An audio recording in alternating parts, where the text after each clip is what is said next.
All right, NFL Week 5 came and went. The season's chugging right along. We got the good, the bad, and the fugly.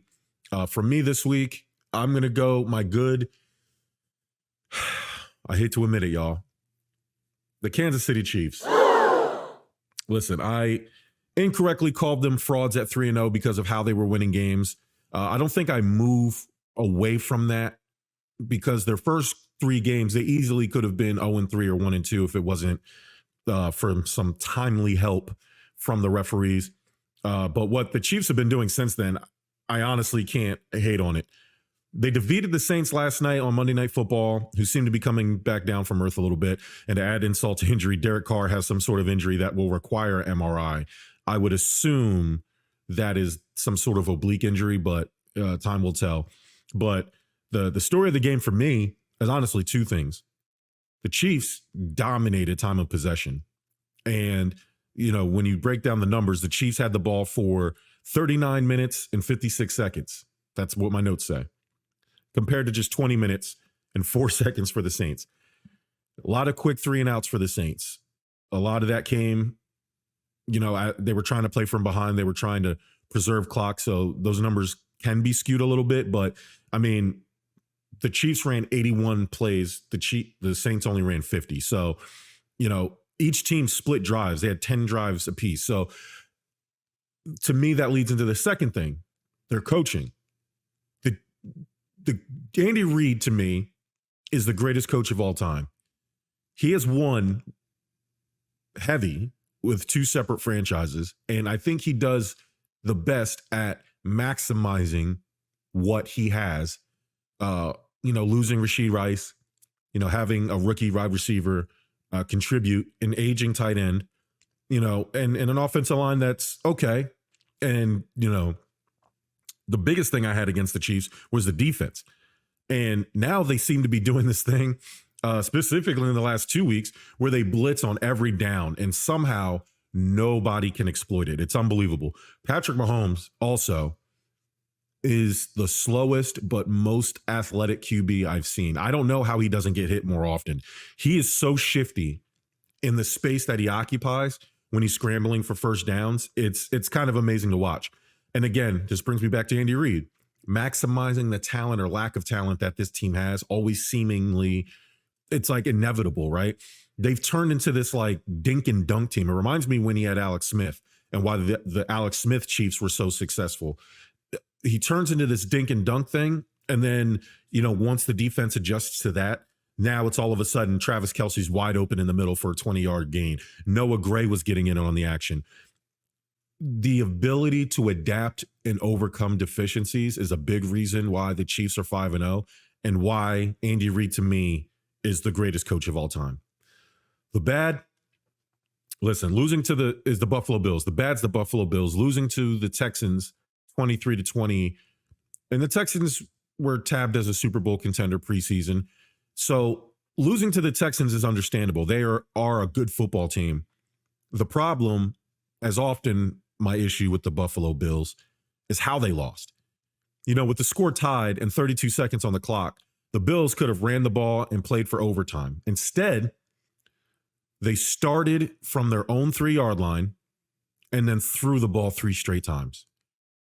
After all failed, Houston had the ball and all of their timeouts.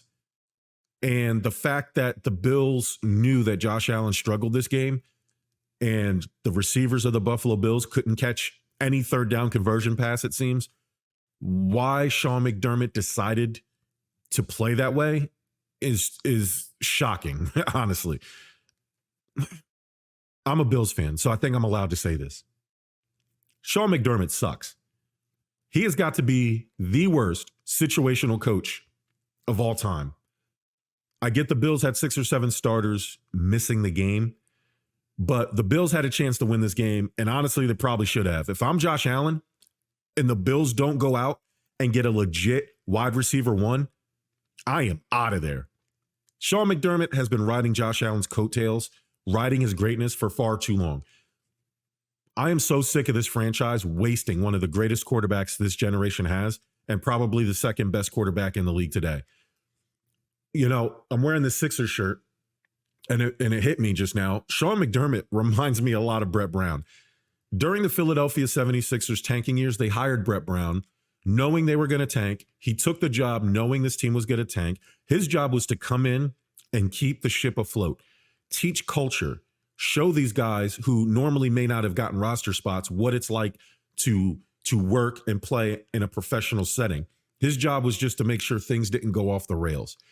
And he did that. He kept this locker room intact. And even though the roster wasn't very good, they were pretty competitive. I get they had a 9-win season, but they were pretty competitive. It was just their lack of talent. Now, when the team got good, they finally drafted the franchise player. They won a lot of games, but when it came to playoff time and the coach had to win the game, he couldn't do it because that was his ceiling. The Sixers have a chance. The Sixers gave the chance. He wasn't the guy. He's proved it in the playoffs, and they moved on. Now they went through Doc Rivers, and now they have Nick Nurse. This seems to be more positive for them. This is Sean McDermott's ceiling. Sean McDermott is Brett Brown. He's the guy you bring into a bottom feeder, and he can motivate men to play hard, even though they're not very good. But when it comes to game day, he brings no strategic advantage to the team. The Bills won't win anything with Sean McDermott as the coach because he's not a playoff winning coach. He is a franchise building coach. He's a motivational speaker. He honestly would probably make a pretty good GM. However, the Bills are losing these games not because Josh Allen isn't great. When he has a bad game and it's time for the coach to step up, like we've seen with Andy Reid, who looked at his roster and said, hey, we're not good at this anymore. We can't win the way we used to win. So this is how we're going to adjust. We're going to transform our game this way. Sean McDermott doesn't do that. Sean McDermott gave the ball to Josh Allen, who was already having not so great day with his receivers who couldn't catch anything, and said, hey, man, go make something happen. And it cost them the game. Joe Brady, a lot of people are knocking Joe Brady's play calling. I don't think we're at Ken Dorsey levels here. The trick play last week was mind-boggling, but honestly, everything always stops at the head coach. If the head coach sees something he doesn't like, move on. And the Buffalo Bills, again, they're 3-2. Luckily, they're in a bad division. They'll still most likely win that division, and they're still going to win a lot of games. But this week, specifically, week 5, they're going to go into the bad column. The fugly, the Cleveland Browns. The Cleveland Browns didn't make just the worst trade in the NFL. They made one of the worst trades in the history of sports. And honestly, I think it's time for the Cleveland Browns to just take the L and move on from Deshaun Watson. They really separated the chemistry this team was building last year with Kevin Stefanski and Joe Flacco to what we see this year. I feel bad for the fans. I feel bad for Stefanski because it's obvious that he has no say in what happens with his roster. Deshaun Watson is holding this team back. He's not the guy they thought they were trading for. There's probably a reason why a contract like his has never been given out before. Never mind the fact that he's also one hit record away and a shiny suit away from basically being P. Diddy in football pads. His contract makes him untradeable, and there's no simple, practical way to unload his contract. He's on the books through 2026. So if Cleveland cut him today, they'd have a $120 million dead cap hit this year, and then an $81 million cap hit next year. And if they cut him after the season, it's a $173 million dead cap in 2025, and then a $53 million dead cap in 2026.